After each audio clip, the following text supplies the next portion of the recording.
Higher secondary परीक्षा pattern में माध्यमिक शिक्षा मंडल की तरफ से किए गए सभी बदलावों को रद्द कर दिया है। शासन ने पिछले महीने में किए गए सभी बदलाव के निर्देश निरस्त कर दिए हैं और अब दोनों कक्षाओं की परीक्षा पुराने पैटर्न पर ही होंगी।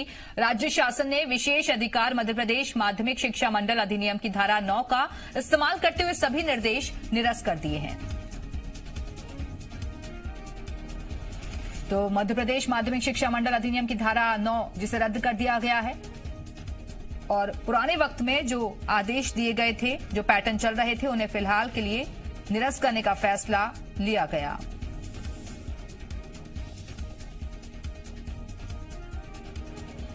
तो हाई स्कूल और हायर सेकेंडरी परीक्षा पैटर्न में माध्यमिक शिक्षा मंडल की तरफ से सभी बदलावों को रद्द कर दिया गया है। शासन ने पिछले महीने में किए गए सभी बदलाव के निर्देश निरस्त करने के लिए दिए हैं और अब दोनों कक्षाओं की परीक्षा पुराने पैटर्न पर ही होगी।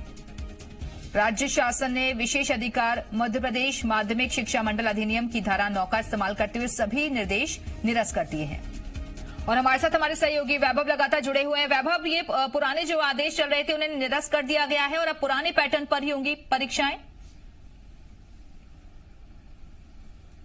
बिल्कुल दिव्या, देखिए ये सारे हालात कोरोना के चलते बने हैं। कोरोना संक्रमण ने जिस तरीके से महामारी फैलाई है, कहें कि इसमें लोगों की जान भी गई, तो उस एहतियातन के तौर पर बच्चों की जान को या कहें छात्रों की जान को देखते हुए तमाम स्कूल कॉलेज बंद किए थे और ऑफलाइन क्लासेस चल रही थी। तो ऐसे में कहीं न कहीं ये माना जा रहा था कि जिस तरीके से पढ़ाई प्रभावित हो रही है, देखिए विशेषज्ञों का भी मानना है कि जो पढ़ाई ऑनलाइन क्लासेस में हो रही है उसकी तुलना में ऑफलाइन यानी कि स्कूल जाकर ही बेहतर पढ़ाई हो सकती है। तो उसके चलते जो माध्यमिक शिक्षा मंडल कहें या एमपी बोर्ड जो मध्य प्रदेश का है, उसने उसके अध्यक्ष राधेश्याम जुलानिया ने नया तरीका निकाला था कि क्यों ना परीक्षा का जो पैटर्न है उसको बदला जाए। देखिए इस पैटर्न की अगर हम बात करें तो यहाँ पर ऑब्जेक्टिव जो क्वेश्चन होते हैं या कहें कि 10 सवाल के अथवा में 10 सवाल और यानी कि किन्हीं 5 सवालों को आपको हल न करना होगा, यानी अथवा में या और में जो क्वेश्चंस आते थे उनकी संख्या बढ़ा दी गई थी। तो अब ऐसे में जब लगातार ये बात निकल कर आएगी, जो विभागीय मंत्री हैं और जो अन्य कर्मचारी हैं खासतौर पर राज्य सरकार के, वो इस बात पर एग्री नहीं थे, तो कहीं ना कहीं ये माना जा रहा था कि बदलाव हो सकता है। तो आखिरकार जब राज्य शासन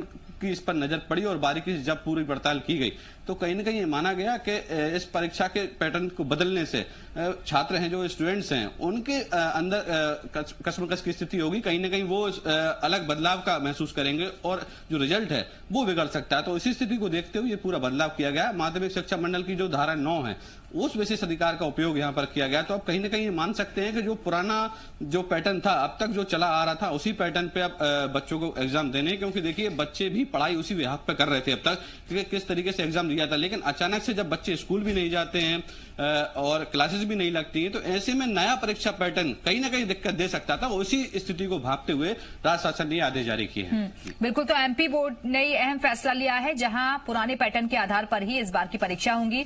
वैभव, आप बने रहिएगा हमारे साथ, लौटेंगे आपके पास अगली खबर पर।